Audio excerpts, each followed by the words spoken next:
Everyone, welcome back to Knockhill, where we're ready to get into our next support race action here after a breathtaking TCR UK race. We now move in to the Audi TTs. Ross McCarr and Richard Former on the front row of the grid. The green flag has already been waved at the back of that grid, and so we're ready to go racing then for 15 minutes of Audi TT Cup racing.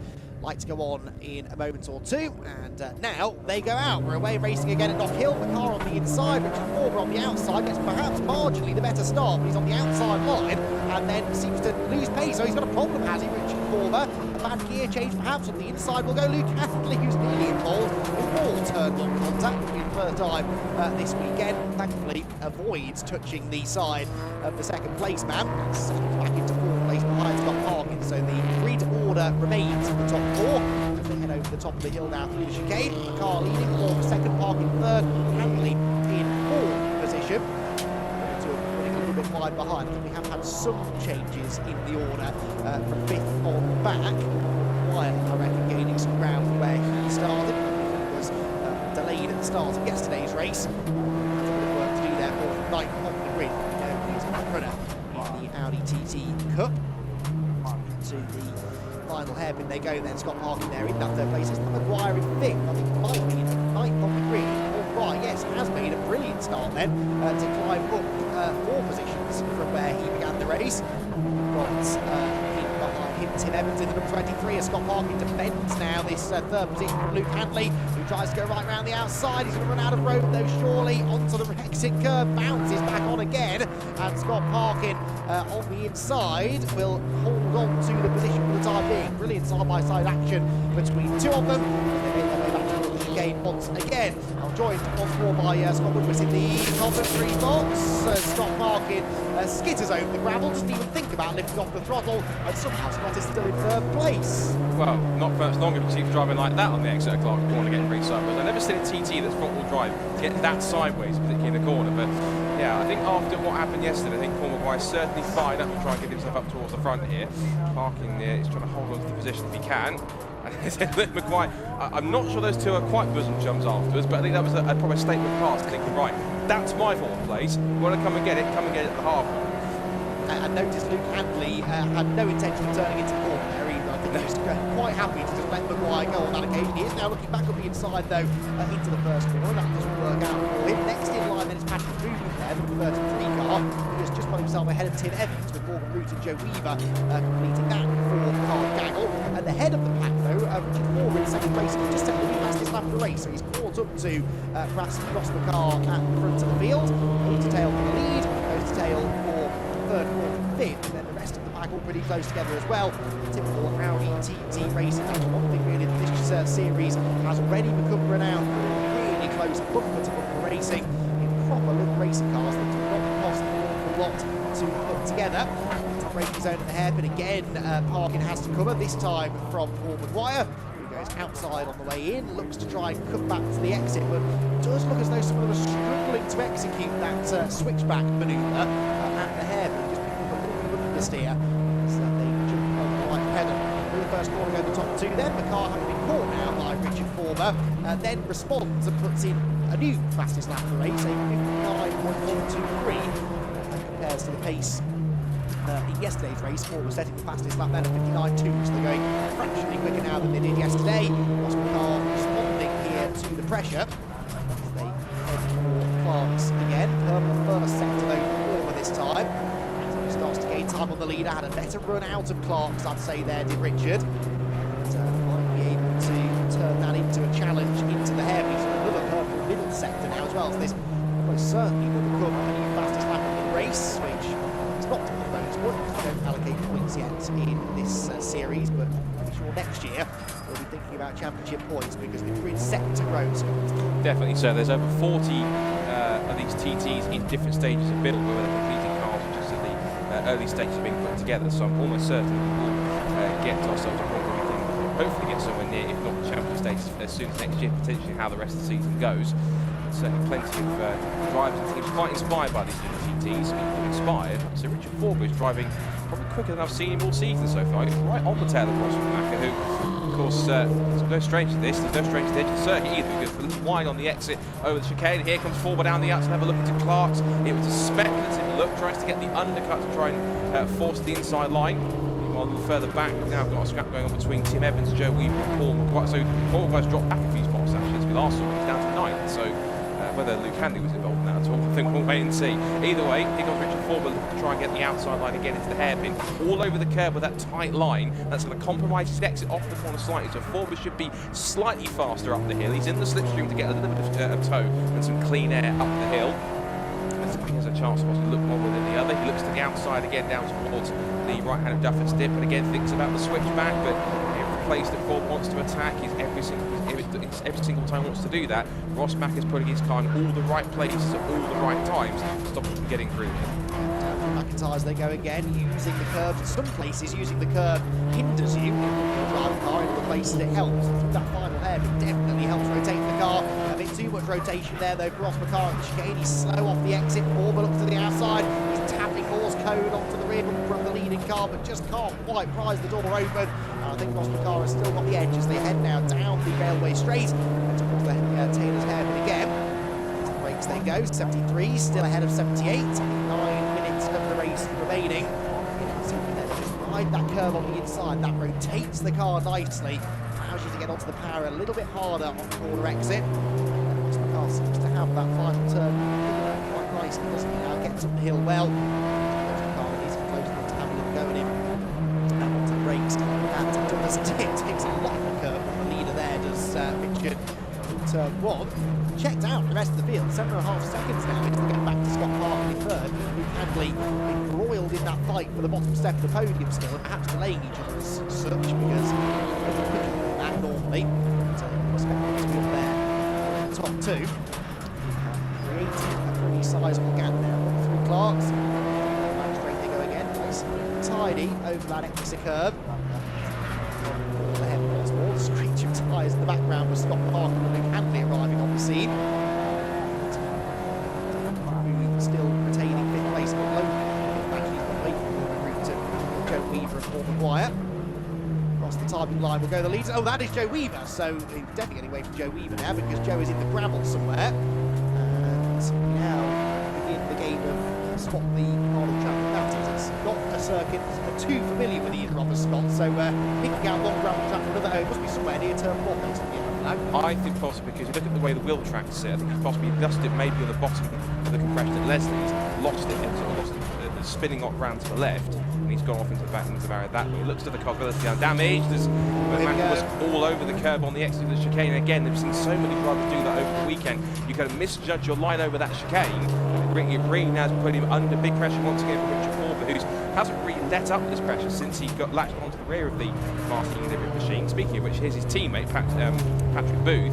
This is over 5th and 6th position now. Morgan Root, all the mini racers up on his tail. To the hairpin they come once again, still no tail between Forber. I wonder if Forber's just biding his time a little bit here. He's going to have to still get a move on. There's still only 7 minutes to go in this race, but he is just keeping maybe his powder dry a little bit. He's peeking out here and there, just think riding Ross, I'm still here, I haven't disappeared. He's really trying to set him up a little bit, or try and go to one or two of those other parts of the circuit to clean him up a little bit. So if he is going to go for a move somewhere that he doesn't expect, he's got clear track to do it rather than sliding around on dust and dirt.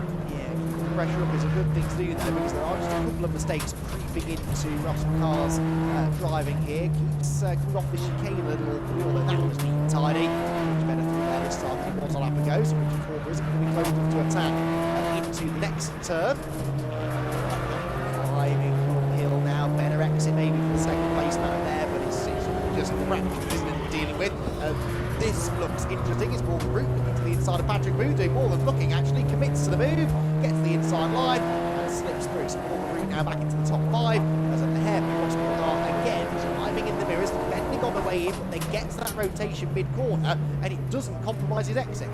No, it's good traction off the hairpin. It's quite a steep uphill climb. Meanwhile, Morgan Root decides, right, I was going to go out the inside of the class corner. I'm going to stick it down the outside of the hairpin, just so on the background there. He's making the move down the outside. I'm not sure he had enough traction to stick, but we'll see if he made the move next time we're catching on the camera shot. While 5 3/4 minutes still to go here at Knockhill in this second Audi TT Cup Racing Series race, and local man Ross Maggett is still resisting all this pressure from Richard Forber again. A nice, cleaner, tidier line through the chicane this time for both. So no sliding around or bouncing around off the curbs for Mack this time. The right-hander at Clark's again, nice and tidy. Once gets it up onto two wheels, uses the plenty of the curb on the exit. Once again, Forber is literally locked into McMaster's wheel tracks. Every single time he turns in, Richard turns in at the same time and goes to the same line. Bouncy braking zones, they try and hit the brakes hard for the Taylor's hairpin. Trying to get a better traction again, using that curve to pull it round. It's working nicely, but Forber just needs to get that slightly better traction off the corner to get that pull up the straight, to be able to get himself in a position where he can either outside or inside make the pass. Meanwhile, Patrick Booth did manage to defend from Walker Richards' white car, just in front of Walker Richards' black machine, down towards Taylor's hairpin. Downhill they come then into the final third of the race, and Richard Forber just can't quite find a way through. He's doing everything right, Richard. He's taking all the right lines, he's putting the pressure on, but just can't quite make the move stick. While Paul McGuire, the 5 car, just not been making the progress up the order that I thought he might. Lost that ground mysteriously earlier on, and just hasn't ever been able to recover. Still stuck in 7th place as they made their way through to begin the 11th lap of the race. Yesterday we got 16 laps in. Of course, 2 laps out this time around. And penalties, one for Ross McCarr to the field. That is a 5-second penalty. The other for Paul McGuire. So both of them getting 5-second penalties. And unfortunately, not for the first time this weekend, we're now left with a lead battle that isn't particularly a genuine battle. The question now, Scott, is whether that message gets through to Richard Forber. Yeah, because of course we saw yesterday in other races like the ST150 Challenge where Paul Dobson won the race after Chris Grimes got the jump start, but he had absolutely no idea that the car in front of him had a time penalty. He kept racing as hard as possible because he didn't have a clue that the car in front was potentially going to end up behind him in the results anyway.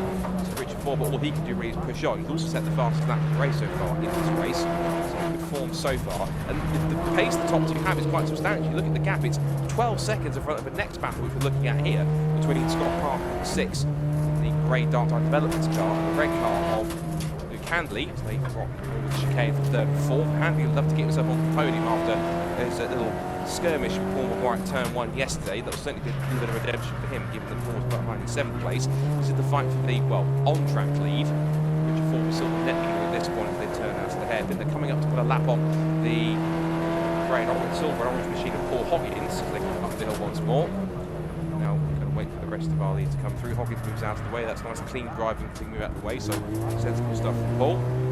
Just under 3 minutes to go now. And again, it's a situation of Rosback kind of leads on the road, but if you go the result, it's not a lead because he's then going to be further back down the road. So at this rate, he will at least still keep 2nd place, but it's only going to be the top 2 that are going to change the order. As Forber keeps up the pressure heading up towards the chicane. Yeah, Forber came off McIntyre much more quickly than race leader, but then sort of flicked off the throttle, realised there was nowhere to go. So Ross on to the on-track advantage. 2.5 minutes to go.